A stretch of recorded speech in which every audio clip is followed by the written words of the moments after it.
अस्सलामुअलैकुम नाज़रीन, programme ground zero के साथ मैं हूं नैयर अली। मुल्क में जारी सियासी अदम इस्तेहकाम के दौरान हुकूमत और अपोजिशन के दरमियान मुज़ाकरात की किरण तो नजर आई थी, लेकिन मामला अभी तक अगर मगर का शिकार है। मुज़ाकरात की हुकूमती पेशकश पर अपोजिशन इत्तेहाद ने हामी तो भरी, लेकिन मुज़ाकरात का आगाज़ ताहाल मुमकिन नहीं हो पाया। ताहम महमूद खान अचकज़ई की बतौर अपोजिशन लीडर तकर्री को हुकूमत और अपोजिशन के दरमियान एक कॉन्फिडेंस बिल्डिंग मेजर के तौर पर देखा जा रहा है। लेकिन सवाल ये भी पैदा होता है कि क्या मुज़ाकराती अमल अब भी शुरू हो पाता है या नहीं। दूसरी जानिब अपोजिशन की जानिब से बड़ी सियासी जमात पाकिस्तान तहरीक इंसाफ जो है इस वक्त दो कश्तियों में सवार दिखाई देती है। एक तरफ वज़ीर आला KP सोहेल आफरीदी की क़यादत में PTI की स्ट्रीट मूवमेंट जारी है, तो दूसरी जानिब बानी PTI ने महमूद खान अचकज़ई को हुकूमत के साथ इंगेज करने का इख्तियार भी दे रखा है। इस सब के दौरान अपोजिशन जमातों ने 8 फरवरी को मुल्क गिर एहतजाज का ऐलान कर रखा है। अब देखना यह होगा कि क्या मुज़ाकराती अमल शुरू हो पाता है या मुल्की सियासत में एक बार फिर एहतजाज, धरनों और पहिया जाम हड़तालों की वापसी होने जा रही है। इस सब के दौरान आज वज़ीर आज़म शहबाज शरीफ को अमरीकी सदर डोनाल्ड ट्रंप की जानिब से गज़ा पीस बोर्ड में शमूलियत के लिए बाज़ाब्ता तौर पर दावतनामा भी मौसूल हो चुका है। इन तमाम तर तजिया हासिल करेंगे। हमारे साथ मौजूद हैं सीनियर तजियाकार मुजीबुर रहमान शामी साहब। बहुत शुक्रिया मुजीबुर रहमान शामी साहब हमें ज्वाइन करने के लिए। अस्सलाम वालेकुम। वालेकुम अस्सलाम जी। शामी साहब, आज ये एक अच्छी खबर हम इसको कहेंगे कि जो 60 ममालिक के अंदर जो है वो पाकिस्तान को भी पेशकश कर दी गई है सदर डोनाल्ड ट्रंप की जानिब से कि वो पीस बोर्ड का हिस्सा बने गजा के मामले के ऊपर। बिल्कुल एक इसको मुस्बत पेशरफ्त कहा जाएगा, क्योंकि जो पीस बोर्ड बनना है उसने गजा जो है वहाँ के लोगों की मुश्किलात को भी कम करना है। जो तबाही हो चुकी है उसका भी अंदाज़ा लगाना है, तामीर नौ भी करनी है और फिर फ़लस्तीनी मसले के हल के लिए कोई रास्ते भी तलाश करने हैं। तो मेरा ख्याल एक बड़ी अच्छी पेशरफ्त है और पाकिस्तान जो किरदार अदा कर रहा है आलमी मंजरनामे में, उसमें मेरा ख्याल पाकिस्तान को मज़ीद मौका मिलेगा। लेकिन ये पेशकश तुर्किया को भी हुई है और मिस्र को भी हुई है और मेरा ख्याल है कि पाकिस्तान को अपने जो बरादर इस्लामी ममालिक हैं उनके साथ मिल के बातचीत करनी चाहिए और फैसला करना चाहिए। कोई तन्हा फैसला बेहतर नहीं होगा, अगर सब मिलकर फैसला करेंगे तो ज़्यादा खैर बरकत का बायस हो सकता है। शामी साहब, इसमें जो मैकेनिज्म वक्त तक जो इस पीस बोर्ड का बनाया गया है, जितनी उसकी इत्तलात और जितनी तफसीलात सामने आई उसके मुताबिक क्या पाकिस्तान और दीगर ये जो ममालिक हैं इनको अपने अपने ट्रूप्स भी भेजने पड़ेंगे या ये महज जो है वो तसल्ली दिलासे वाला काम है? देखिए, अब ये इस वक्त तो कुछ कहना मुश्किल है, लेकिन अगर ट्रूप्स भी भेजने पड़े तो जरूर भेजने चाहिए। लेकिन ये ट्रूप्स जो हैं वो अमन कायम करने के लिए होने चाहिए, वो प्रोटेक्शन देने के लिए होने चाहिए गजा को। वो हमास से नबर्द आजमा होने के लिए तो मैं ट्रूप्स नहीं भेजना चाहिए कि हम उसको गैर मुसल्लह करने की जिम्मेदारी उठा लें। तो अगर गजा की तामीर नौ करनी है और गजा को प्रोटेक्ट करना है और उसका दिफा मजबूत बनाना है, यकीनन हमें इस कार्य खैर में शरीक होना चाहिए। ठीक है। अच्छा शामी साहब, ईरान और अमेरिका के दरमियान भी सारी सूरत हाल के अंदर एक कशीदगी जो है वो बढ़ती हुई दिखाई दे रही है और आज भी अमेरिकी सदर डोनाल्ड ट्रंप ने ये जो एक पेशकश की है और ये कहा है, बल्कि कहना चाहिए कि वक्त आ गया है कि ईरान में अब हुकूमत को तब्दील कर दिया जाए। ये मामला अब किस तरफ जाता हुआ देख रहे हैं आप, क्योंकि आए रोज़ इसके अंदर नई नई जो डेवलपमेंट्स हैं वो सामने आ रही हैं? देखिए, प्रेसिडेंट ट्रंप तो कह रहे थे कि मैं हमला कर दूंगा, हुकूमत मेरी पहुंच रही है, ईरान के लोग खड़े हो जाएं और कब्जा कर लें इदारों के ऊपर। तो वो सारी तवक्कुआत जो वो मुजाहिरीन से कर रहे थे जी, या वहाँ उनके जो हम ख्याल अनासर हैं वो तो पूरी नहीं हुई। और जो ईरान के लोग हैं जब वो सड़कों पर निकले हैं तो भारी तादाद उनकी जो है उन्होंने अपनी हुकूमत का साथ दिया है और इसलिए ईरान के मामलात का जो फैसला करने का हक तो ईरान के अवाम को है। जी बिल्कुल। और इस तरह मेरा ख्याल है कि बैरूनी मदाखलत से तो इस तरह के मामला तय नहीं होने चाहिए और इसीलिए अब सदर ट्रंप को पीछे हटना पड़ा है और उन्होंने कहा है कि भाई अब वो यानी जंग रोक ली है, फिलहाल जो हमला जो है उसको रोक लिया है। तो अब ईरान की क़यादत का भी इम्तिहान है, वो बातचीत के ज़रिए से, वो डिप्लोमेसी के ज़रिए से वो रास्ता निकालना चाहिए और तसादुम से गुरेज करना चाहिए। और जिस तरह अगर ईरान के अवाम अपनी हुकूमत के साथ खड़े रहेंगे तो जाहिर है कि उनकी मुश्किलात भी कम होंगी और उसमें एतमाद भी पैदा होगा, तो कोई हवा का झोंका तो उसको उड़ा के नहीं लेके जाएगा, वो कोई रेत की दीवार तो नहीं है। जी बिल्कुल ठीक आपने दुरुस्त फरमाया, लेकिन इसमें एक और भी मुद्दा ये है कि ईरान जो है वो जाहिर है हमारा दोस्त मुल्क है, पड़ोसी मुल्क है, और अमेरिका के साथ भी हमें अपने ताल्लुकात जो है वो बेहतर बना कर रखने हैं, मज़ीद बेहतरी की तरफ जाने की जो है वो कोशिश कर रहे हैं। तो आपको लगता है कि हुकूमत पाकिस्तान ने ईरान का ये जो सारा तनाज़ा था, इसको जिस अंदाज में डील किया वो दुरुस्त तरीका था, या मज़ीद भी कुछ करने की ज़रूरत है पाकिस्तान को? देखिए पाकिस्तान की जो बसात है और जो उसके बस में है जी। उसके मुताबिक तो उसने काम किया है, और यानी और मेरे ख्याल पाकिस्तान की कोशिशें इसमें शामिल हैं कि जो सूरत हाल में कुछ बेहतरी पैदा हुई है। तो पाकिस्तान जाहिर है कि लड़ाई में शरीक नहीं हो सकता, ना अमेरिका से लड़ाई कर लड़ सकता है, और पाकिस्तान की कोशिश तो ये होगी कि जंग तक नौबत ना आए। जंग को टालना जो है वही बेहतर हिकमत अमली है, और ईरानी क़यादत जो है मेरा ख्याल उसके लिए भी यही चैलेंज दरपेश है। जंग जो है उसको टाला जाए और बातचीत को आगे बढ़ाया जाए और बातचीत के जरिए मसाइल का हल निकाला जाए। तो मेरा ख्याल है कि ईरान की जो क़यादत है उसमें कि फरासत और होशमंदी मौजूद है, और वो भी बड़ी तदबीर साजी कर सकते हैं और कर रहे हैं, और हमें उम्मीद रखनी चाहिए कि मामलात जो हैं इंतहा को नहीं जाएंगे और ख़राब नहीं होंगे और संभल जाएंगे, और इसी में हम सबका भला है। शामी साहब, थोड़ा सियासी मामलात की तरफ अगर रुख करें तो जो महमूद ख़ान अचकज़ई हैं वो अपोजिशन लीडर बन गए हैं, और उनकी अपोजिशन लीडर बनने में ये कहा जा रहा है कि जो मियां नवाज़ शरीफ साहब हैं उनकी जानिब से एक बड़ा वाइटल रोल जो है वो प्ले किया गया। वो ताख़ीर से हुआ, 5 महीने लग गए, लेकिन ये रोल बहरहाल उनकी तरफ से प्ले किया गया है। अब सेनेट में अपोजिशन लीडर भी अभी जो है वो मामला खटाई में पड़ा हुआ है। तो आपको क्या लगता है कि ये कोई CBM है महमूद ख़ान अचकज़ई साहब के साथ और PTI के साथ, जिस अंदाज में इसको इस वक्त डिस्कस किया जा रहा है, बर्फ़ पिघल रही है? देखिए, बुनियादी बात तो ये है कि जो PTI जो है उसको वो एक अपोजिशन बेंचों पर उसकी अक्सरियत है जी, कौमी असम्बली में भी और सेनेट में भी जी। वो अपोजिशन की सबसे बड़ी जमात है और अपोजिशन को लीड करने का हक रखती है।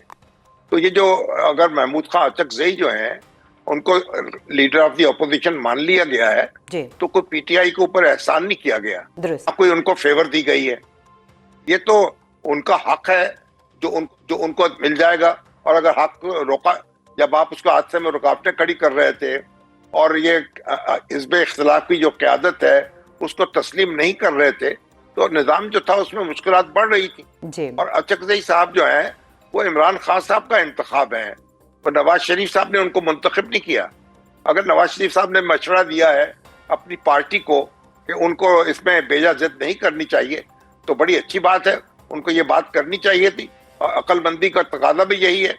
लेकिन बुनियादी बात यह है कि इमरान खान साहब ने महमूद खान अचकज़ई का इंतखाब किया है जी। उन्होंने उनको ये leader of the opposition nominate किया है, और उनके पास इतनी स्ट्रेंथ है कौमी असम्बली में भी और सेनेट में भी कि वो अपना leader of the opposition nominate करें और उसको तस्लीम भी कराएं। तो मेरा ख्याल हुकूमत ने एक अच्छा ये काम किया कि बहुत यानी पसो पेश के बाद जो हमारे स्पीकर कौमी असम्बली हैं उन्होंने बिलाखिर रास्ता जो है निकाल लिया और इस बात को तस्लीम कर लिया। अब महमूद खान अचकज़ई एक पुराने पार्लियामेंटेरियन है, सर्द व गर्म चशीदा सियासतदान है, अपनी एक मुस्तकिल मदाजी की शोहरत रखते हैं। अब उनको देखते हैं कि खान साहब उनको कितनी छूट देते हैं और वो कितना खुद मामलात को संभालने की कोशिश करते हैं। अब दोनों का इम्तिहान है, ये कि खान साहब का भी इम्तिहान है, महमूद खान अचकज़ई का भी इम्तिहान है, और खुद हुकूमत का भी इम्तिहान है कि वो मामलात को किस तरीके से आगे बढ़ाते हैं और मुहाज़राई को कम करने की किस हद तक कोशिश करते हैं और उसमें कामयाब होते हैं। शामी साहब, आपने एक इम्तिहान की बात की, तो PTI भी इस वक्त दोहरे इम्तिहान में दिखाई देती है। महमूद खान अचकज़ई जो मुज़ाकरात की बात करते हैं, सोहेल जो है वो स्ट्रीट मूवमेंट की बात करते हैं, 8 फरवरी को एक बड़े पहिया जाम हड़ताल की बात करते हैं। तो क्या हुकूमत और अपोजिशन के दरमियान 8 फरवरी को कोई बड़ी हड़ताल, कोई बड़ा धरना, कोई बड़ा जो है वो इस तरह का क्लैश देख रहे हैं जिससे जो है वो खतरा का कोई खदशा हो?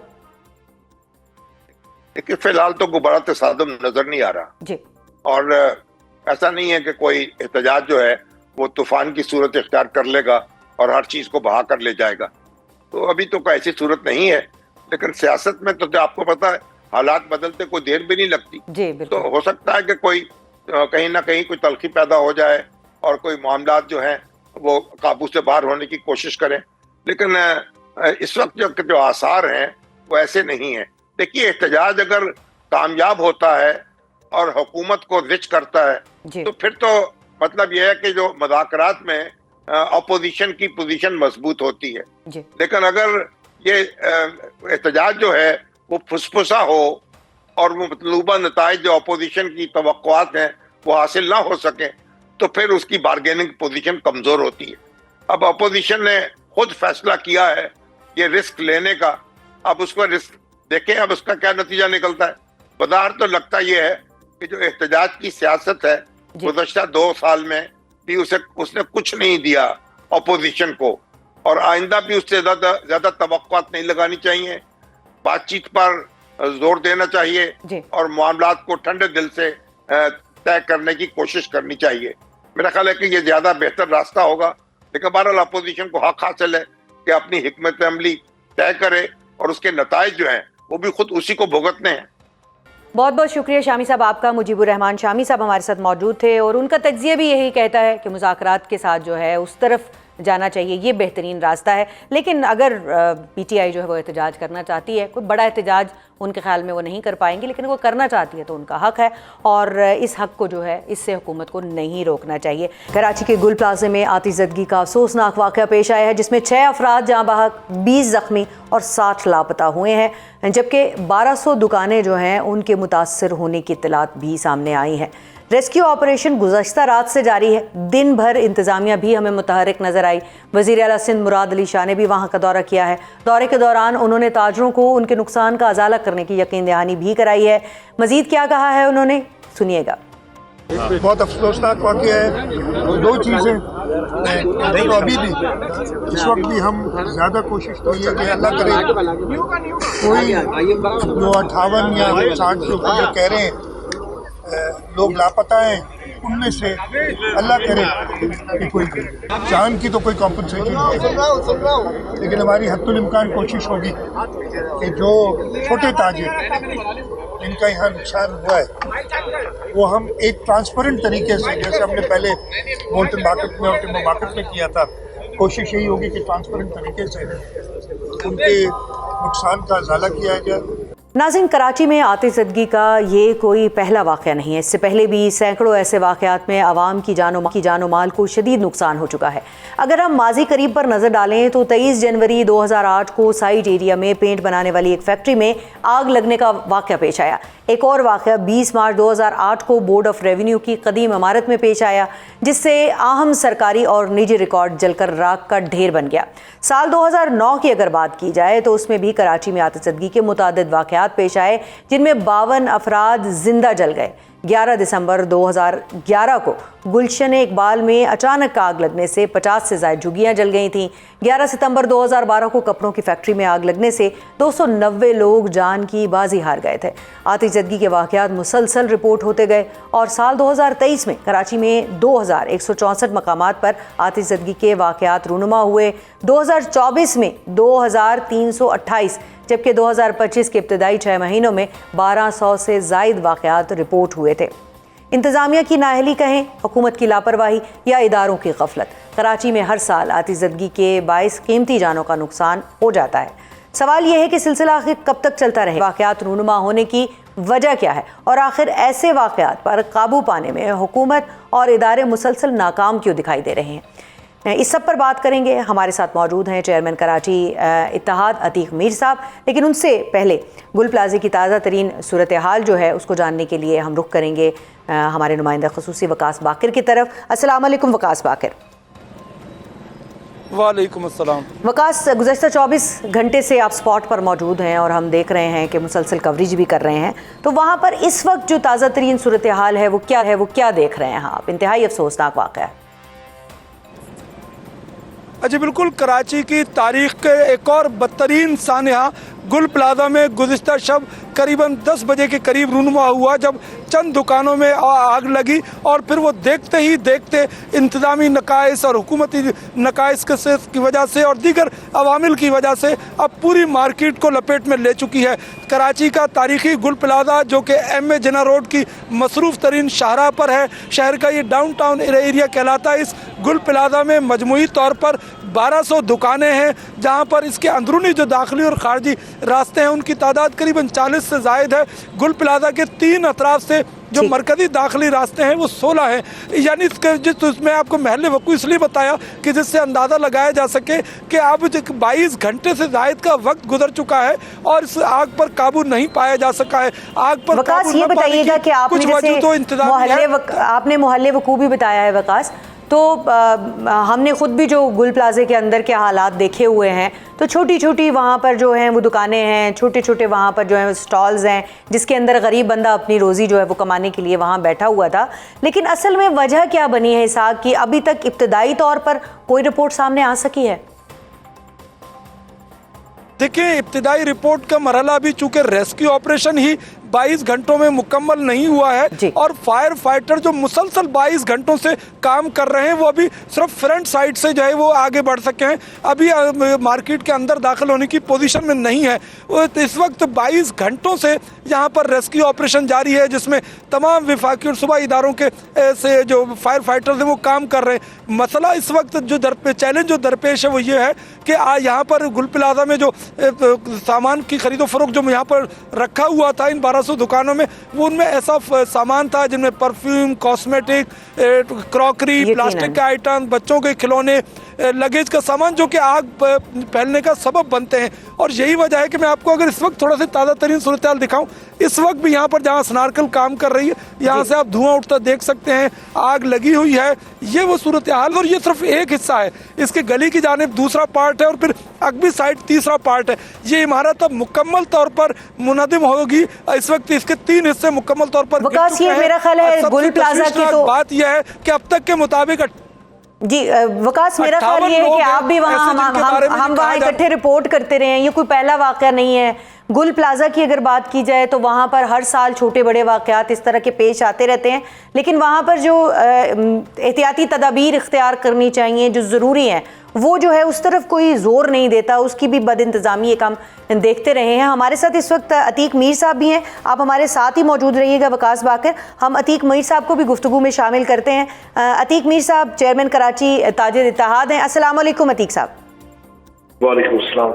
मीर साहब, आपने वकास बाकर की गुफ्तगू भी सुनी होगी। वकास बाकर जहाँ जिन जो नकाइस का और जिन कमियों का, जिन खामियों का की निशानदेही कर रहे हैं, इतना बड़ा एक कराची की तारीख़ का और जो है वो सानिया देखने में आ रहा है वहाँ पर। तो आपको क्या लग रहा है कि एक तो ये है कि इस वाक़े की वजूहात क्या हो सकती हैं और इसकी वजह क्या बनी कि ये इतना ज़्यादा मामला फैल गया, 24 घंटे से कंट्रोल में ही नहीं आ रहा? देखिए, इसमें बदकिस्मती ये हुई कि आग इब्तिदाई जो मरहले की आग थी जी, उसे रोकने के लिए वहाँ कोई ऐसा कोई सामान मौजूद नहीं था, कोई ऐसा सिस्टम मौजूद नहीं था, जिस तरह भी आपने भी जिक्र किया। एक हम गुल प्लाजा की बात नहीं कर रहे, आप पूरी जो ताजिर कम्युनिटी है कराची की उसको जो है वो रिप्रेजेंट करते हैं, तो हम किसी बड़े सानहे का इंतज़ार करते हैं इसके ऊपर गुफ्तगू शुरू करने के लिए कि वहाँ पर जो है वो फायर एग्जिट्स मौजूद नहीं होते, वहाँ पर जो एक एग्जॉस्ट का सिस्टम होना चाहिए वो मौजूद नहीं है, हवा जो है उसके ही दाखिल होने का कोई सिस्टम वहाँ पर मौजूद नहीं है।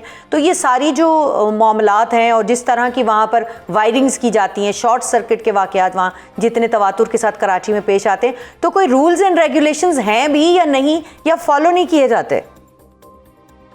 रूल्स एंड रेगुलेशन ये तो मौजूद हैं। सिविल डिफेंस का अमला माजी में कोशिश भी करता रहा है कि मार्केट में हादसात से बचने के लिए नाकिस वायरिंग को दुरुस्त किया जाए और फायर एक्सटिंग्विशर्स या जो सेफ्टी मेजर्स लिए जाएं जो आग के सिलसिले में है। लेकिन एक और भी प्रॉब्लम है कि जो पुरानी मार्केट जो गुल प्लाजा थी 45 साल पुरानी मार्केट है और वक्त के साथ साथ दुकानों की तोसी होती गई। यहाँ इस बात की ना तो गुंजाइश मौजूद थी कि एक मौसर एक फायर फाइटिंग या एक रेस्क्यू के लिए कोई इंतजाम किया जाता, और ना ही इसकी अपने तौर पे मैं समझता हूँ कि यानी ताजरों की तरफ से भी ये कोताही है। कोताही ताजरों की भी मौजूद है। मैं इस हवाले से वकास बाकिर से भी एक सवाल करना चाहूँगी। वकास बाकिर, आप बरसों से कराची शहर में जो है वो रिपोर्टिंग करते हैं, पूरे सिंध में जाते हैं। आपको क्या कराची शहर के अंदर वो जो रूल्स एंड रेगुलेशंस जिनकी हम बात कर रहे हैं, ताजरों की जिस कोताही की और जो इंतज़ामिया की कोताही की हम बात कर रहे हैं, उसके ऊपर आपको सवाल उठाने पर कभी कोई जवाब मिला है, या हम सिर्फ सानेहात का इंतज़ार करते हैं और उसके बाद गुफ्तगू शुरू करते हैं? देखिए, कराची वो बदकिस्मत शहर है जो मुल्क को 70% रेवेन्यू देने के बाद इंतहाई बुनियादी ज़रूरियात और सहूलियात से महरूम है, और आए रोज़ जो सानेहात होते हैं बदकिस्मती के साथ अब ये यहाँ पर सूरत हाल बन चुकी है कि सानहे का इंतज़ार होता है और सानहे पर 4 दिन 5 दिन बैन होता है, और उसके बाद फिर वो सारे कुछ दाखिले दफ्तर हो जाता है। अब सूबाई हुकूमत के चीफ एग्जीक्यूटिव से लेकर विफाकी हुकूमत के किसी भी जिम्मेदार से लेकर एक आम शहरी तक हर फर्द सिंध का जिम्मेदार है, हर फर्द जिम्मेदार है। आप ये बताइए कि अगर सिंध बिल्डिंग कंट्रोल अथॉरिटी, चूँकि वो उसकी बिल्डिंग बायलॉज पर अमल दरामद न कराने की जिम्मेदार ज़रूर है, क्या किसी घर के अंदर, रिहायशी या तिजारती मकान के अंदर, दुकान के अंदर, मार्केट के अंदर कोई अगर बिल्डिंग बायलॉज की पाबंदी नहीं कर रहा, शॉर्ट सर्किट की असबाब खुद क्रिएट कर रहा है, तो उसको आखिरकार कितने लोगों को रोका जाएगा? कराची में एक गुल प्लाजा नहीं है, ऐसे हज़ारों गुल प्लाजा मौजूद हैं जो तबाही के दाने पर और सानहे के मुंतज़िर हैं, जहाँ पर खुद हम शहरियों ने, दुकानदारों ने, आम अफराद ने जगह घेरी हुई है, गैर कानूनी रास्ते बनाए हुए हैं, उस पर रुकावटें खड़ी हुई हैं, एमरजेंसी एग्जिट कहीं नहीं है, कहीं आग बुझाने के हालात नहीं है, हत्ता कि कोई आग बुझाने की तरबियत लेने का रवादार नहीं है। हुकूमत की नाअहली, हुकूमत की इंतजामी नकाइस, मुकम्मल तौर पर उसकी हुकूमत जिम्मेदार है और उसको जवाब देना चाहिए, और आवाम उससे जवाब लेंगे भी सही। लेकिन जहाँ पर हम सबकी कोताही है, जहाँ पे ताजिर बरादरी को खुद भी तो अपनी सेफ्टी करनी चाहिए। जाहिर है वहाँ पर हज़ारों लोग जो हैं वो कारोबार कर रहे हैं। वकास बाकिर हमें जो बात बता रहे हैं, अतीक मीर साहब आखिर में ये बताइएगा कि अब आप क्या समझते हैं, इसका वे फॉरवर्ड क्या है? अब वहाँ पर ये 1200 दुकानें नहीं थी, ये हज़ारों लोगों का रोज़गार था जो कि इस वक्त जो है वो बेचारे कसमपुरसी की हालत में वहाँ पर मौजूद हैं। हमने वहाँ पर जो है वो जिस तरह के मनाजिर देखे हैं, अल्लाह किसी को ऐसे मनाजिर ना दिखाए उनके कारोबार की मुनासिबत से भी। तो ये बताइएगा कि अब आगे क्या है, व्हाट नेक्स्ट? देखिए, सबसे पहले तो इससे एक सबक ये देना चाहिए कि हुकूमत सिंध को चाहिए कि कम से कम ये फायर ब्रिगेड का जो सिस्टम है जी, ये जो महकमा है, इसे जदीद खतूत के मुताबिक इसे उस्तवार किया जाए। छोटे दर्जे की आग में भी मैं अक्सर देखता हूँ कि आग जला के बुझ जाए सब कुछ जी, तो एक अलग बात है, लेकिन ऐसे हालात नहीं है। इस तरह के फायर टेंडर्स हैं जदीद जो छोटे दर्जे की आग पर काबू पा लें, लेकिन ये तो एक बहुत बड़े दर्जे की आग थी। अब एक तो ये महकमे को दुरुस्त करें, दूसरा ये कि बोल्टन मार्केट में वाक़या हुआ मासी में, उसमें भी 16-18 बिल्डिंग्स मार्केट से जो शदीद मुतासिर हुई, 3 अरब की ग्रांट मंजूर की गई। इस मार्केट के लिए भी फौरी तौर पर 3 से 5 अरब रुपए की ग्रांट मंजूर होनी चाहिए, क्योंकि ये 1200 दुकानें नहीं हैं, इनसे वाबस्ता कमो बेश 10,000 घराने हैं जिनका इस वक्त रोजगार बंद हो गया। फिर एक और सानिया जो कराची की मैं समझता हूँ ताजिर बरादरी में जो बहुत बड़ा अलविया है कि इस वक्त जो लोगों की जुबानी हम सुन रहे हैं कि तकरीबन 100 के करीब लोग हैं जो मलबे तले दब चुके हैं, जिनके बचने के कोई आसार नजर आते नहीं है। फिर आप देखिए, इस वक्त वहाँ हर तरह का सिस्टम मौजूद है जो आग बुझाने के लिए, लेकिन रास्ते बंद हो चुके। बेबसी देखिए कि अब कब ये कूल होगा ये मलबा, फिर कूल होने के बाद मलबा उठाया जाएगा, फिर वो लाशें बाहर निकाली जाएंगी। अभी ये अलविया का सफर खत्म नहीं हुआ। जब ये मलबा उठेगा, लाशें बाहर आएंगी, फिर वो मंजर जो सामने आएगा। बिल्कुल, इस वक्त कराची के शहरियों के लिए मजमूई तौर पर इंतहाई अफसोसनाक वाक़या है, एक बड़ा सानिया है, और जो गोल प्लाजा के अंदर जो अपने करने वाले लोग हैं उनके लिए उससे भी बड़ा जो है ये वाक़या है। हम अतीक मीर साहब के और वकास बाकिर साहब दोनों के शुक्रगुजार हैं कि उन्होंने हमें ज्वाइन किया। लेकिन यहाँ पर इस अफसोसनाक वाक़े के हवाले से बात करते हुए हुकूमत, इंतज़ामिया, इदारे उनकी जो कमज़ोरियां हैं, उनकी जो खामियां हैं, वहाँ पर उनकी बात तो की जाती है, लेकिन ताजिर बरादरी ख़ुद अपने लिए जो है वो क्या कर रही है इसकी बात भी होनी चाहिए। वो जो बाय लॉज हैं, वो जो रूल्स एंड रेगुलेशंस हैं, वो क्यों फॉलो नहीं होते, क्यों किसी साने का इंतज़ार किया जाता है, इस पर भी ज़रूर बात जो है वो होनी चाहिए। मौशी बेहतरी के हुकूमती दावे, बरामदात में इजाफे की बातें और सनतों की बेहतरी जैसे बयानात अब अक्सर सुनते हैं, लेकिन हकीकत इसके यकसर बरक्स है। ना तो बरामदात में इजाफा हो रहा है, ना ही सनतों का पहिया चल रहा है। ज़रई मुल्क होने की हैसियत से ग़ज़ाई अजनास की बरामदात पाकिस्तान की मईशत में अहम किरदार अदा करती हैं, लेकिन पिछले 6 माह के दौरान ग़ज़ाई अजनास की बरामदात में हैरान कुन तौर पर कमी देखी गई है। अब सरकारी आदाद शुमार के मुताबिक जुलाई 2025 से दिसंबर 2025 के दौरान ग़ज़ाई अजनास की बरामदात में 40.9% तक कमी रिकॉर्ड की गई है। एक तरफ बरामदात में कमी देखी जा रही है, तो दूसरी जानिब मुल्क में इंडस्ट्रीज़ का पहिया भी मुसलसल रुकता चला जा रहा है।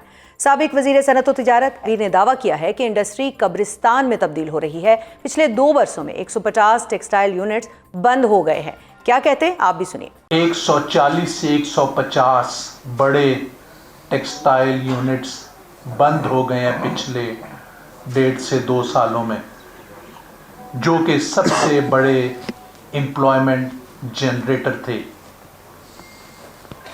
एक बड़ा यूनिट लगने में 3 नस्लें लग जाती हैं। अल्लाह ना करे कि हमारे को IMF प्रोग्राम फिर से लेना पड़े। मैं अपने प्राइम मिनिस्टर साहब से अपील करता हूँ, खुदारा जल्दी फैसले करें, जो बच गई है इंडस्ट्री उसको बचा लें। अब हुकूमती दावों के मुताबिक अगर मईशत दुरुस्त सिमत में गामजन है, तो बरामदात में इजाफे के बजाय मुसलसल कमी क्यों हो रही है? सनतों का पहिया अगर वाकई चल रहा है, तो 2 सालों में 150 टेक्सटाइल यूनिट्स बंद क्यों हो गए? अगर सब अच्छा के दावों में ज़रा बराबर भी सच्चाई है, तो एक आम आदमी की ज़िंदगी मुश्किल से मुश्किल तर क्यों होती जा रही है? इस सब पर हम एक्सपर्ट ओपिनियन लेंगे। हमारे साथ मौजूद हैं माहिर मौशी उमूर डॉक्टर खाकान नजीब साहब, और हमें ज्वाइन कर रहे हैं हमारे नुमाइंदे मुर्तज़ा राय साहब। अस्सलाम वालेकुम खाकान नजीब साहब। वालेकुम अस्सलाम जी। खाकान साहब, आपकी इजाज़त से हम ज़रा मुर्तज़ा राय से आगाज़ करेंगे। Murtaza, welcome to the show. ये बताइएगा कि हुकूमती वज़रा बरामदात बढ़ाने के दावे जो हैं वो मुसलसल कर रहे हैं, आपके पास क्या खबर है? क्या इन दावों में कुछ सच्चाई है? बहुत शुक्रिया नैयर अली साहब। आप जानती हैं कि 2024 के आखिर में हुकूमत ने एक टारगेट सेट किया था कि हम अगले 3 साल में जो एक्सपोर्ट्स हैं वो 60 अरब डॉलर्स तक ले जाएंगे, लेकिन कुछ ही महीने के बाद हुकूमत को ऐसा लगा कि 3 साल में ये टारगेट अचीव नहीं हो सकेगा, तो उन्होंने ये जो मुद्दत 3 साल है वो बढ़ा के 5 साल कर दी। अब जो हुकूमत ने पिछले साल ये टारगेट सेट किया, उसमें भी 1 साल गुजर चुके हैं और बाकी 4 साल रह गए हैं। यानी ये जो 60 अरब डॉलर्स तक उन्होंने बरामदात लेकर जानी है, इनमें सिर्फ 4 साल बाकी हैं। और दूसरी तरफ IMF आपका ये कह रहा है कि 2029 तक जो पाकिस्तान की बरामदात हैं वो सिर्फ 43 अरब डॉलर्स तक पहुंचेंगी। तो ये जो 17 अरब डॉलर का गैप है, इसके लिए हुकूमत क्या करेगी? जो ग्राउंड रियलिटीज़ हैं वो बहुत डिफरेंट है। आप जानती हैं कि पाकिस्तान की एक्सपोर्ट्स में जो सबसे बड़ा हुजम होता है वो हमेशा टेक्सटाइल सेक्टर का होता है, लेकिन जो दिसंबर में टेक्सटाइल शुबे की जो बरामदात थी 1 अरब और 35 करोड़ डॉलर थी। पिछले साल यही बरामदात 1 अरब 48 करोड़ थी, और इन 6 महीनों के अंदर भी कोई 9 अरब डॉलर की ये बरामदात हुई हैं, यानी कि पिछले साल भी तकरीबन इतनी थी। फिर जिस तरह आपने ग़ज़ाई अजनास की बात की, फूड आइटम्स की, अब फूड आइटम्स की आप ये हैरान कुन तौर पर डिक्लाइन आप देखें, इसमें डिक्रीज़ देखें कि 2 अरब 37 करोड़ डॉलर की अभी 6 माह के अंदर बरामदात हुई हैं। पिछले साल ये 4 अरब डॉलर की थी। अच्छा। और इसके अलावा पाकिस्तानी चावल आप जानती है पूरी दुनिया में फेमस है। तकरीबन 1 अरब डॉलर का डिक्रीज हुआ है सिर्फ 6 माह के अंदर, यानी पिछले साल 1 अरब 87 करोड़ डॉलर की बरामदात थी, और इसमें इस साल सिर्फ 93 करोड़ डॉलर की बरामदात है। बहुत शुक्रिया मुर्तज़ा राय साहब। खाकान नजीब साहब मौजूद हैं। डॉक्टर साहब, ये आपने मुर्तज़ा की सारी गुफ्तगू सुनी है। अब बरामदात में इजाफे की बातें होती हैं, दावे होते हैं, अमल दरामद जो कहीं दिखाई नहीं दे रहे, तो मुसलसल गिर रही है, क्या कहेंगे आप? बिस्मिल्लाहिर्रहमानिर्रहीम। देखिए, एक बात हम बार बार समझते से शायद कासिर रह रहे हैं, वो ये है कि पाकिस्तान की इकॉनमी जो है उसका जो इस वक्त फ्रेमवर्क है वो बेस्ड है लो इन्वेस्टमेंट, यानी कि हमारे यहाँ जो इन्वेस्टमेंट है वो 13% है ऑफ GDP, ये वन ऑफ द लोएस्ट है इन डेकेड्स। हमारी सेविंग्स 14% है, ये भी बहुत लो है। इन दोनों को ईस्ट एशिया से कंपेयर करें, क्योंकि बार बार अथॉरिटीज कोट करती हैं उस मॉडल को, इंडिया से कंपेयर करें, वो दोनों 30-30 पे थे। 30% अपनी इकोनॉमी के हुजम का इन्वेस्ट करते थे, 30 ही सेव करते थे। और तीसरी इंपॉर्टेंट बात यह है कि पाकिस्तान की पैदावारी सलाहियत बड़ी कमजोर है। आपने एग्रीकल्चर का जिक्र किया, मैं आपको अगर ये कहूं कि जो पाकिस्तान का छोटा काश्तकार है वो यहाँ आधी या 50% से नीचे है in terms of productivity from Pakistan best, और वो चूंकि बहुत तादाद में है, यील्ड्स कम है, सो आपके पास जैसे कहेंगे एक्सपोर्टेबल सरप्लस नहीं बनता। और आखिरी चीज, पाकिस्तानी 94% अपनी इनकम का जो है वो कंज्यूम करते हैं, सेविंग्स नहीं करते। अगर आप इन 4 चीजों को लें और ये देखें कि पाकिस्तान के पास 30 अरब डॉलर की एक्सपोर्ट है जो इस वक्त ओवरऑल गुड्स की है। इफ यू स्ट्रेच इट तो आप ज्यादा क्या कर सकते हैं? आप थोड़ा सा टेक्सटाइल में निकाल सकते हैं, आप थोड़ा सा फार्मास्यूटिकल में निकाल सकते हैं, चले, और तीसरा फूड सेक्टर की जो एक्सपोर्ट है उसको बढ़ा सकते हैं। अगर मैं इन 3 चीजों को लूं तो इनमें आपको एक इकोनॉमी चाहिए जिसकी कॉस्ट ऑफ डूइंग बिजनेस कम हो। वो नहीं है। क्यों नहीं है? क्योंकि बिजली महंगी है, क्योंकि कॉस्ट ऑफ कैपिटल भी 11-12%, अगर 10.5% पॉलिसी रेट है तो आप बोरोइंग 13-14% पे कर रहे होंगे। ये 2 चीजें, आपके लेबर की प्रोडक्टिविटी दुनिया में कम है, आपकी जो ओवरऑल पैदावारी सलाहियत है जिसको टोटल फैक्टर प्रोडक्टिविटी कहते हैं वो भी कम है। अब आप चूंकि कॉस्ट कंपेटिटिव भी नहीं है, प्रोडक्टिविटी कंपेटिटिव भी नहीं है, मार्केटिंग भी पाकिस्तान में काम नहीं कर रही, इनवर्ड लुकिंग इकोनॉमी बन गई है जो इंपोर्ट पे डिपेंडेंट है। इंपोर्ट हमारी जाके लगेगी 65-70 अरब डॉलर की। रेमिटेंस जो कि एक सर्विस आप पाकिस्तान से बाहर जाकर दे रहे हैं, दैट्स योर सेवियर।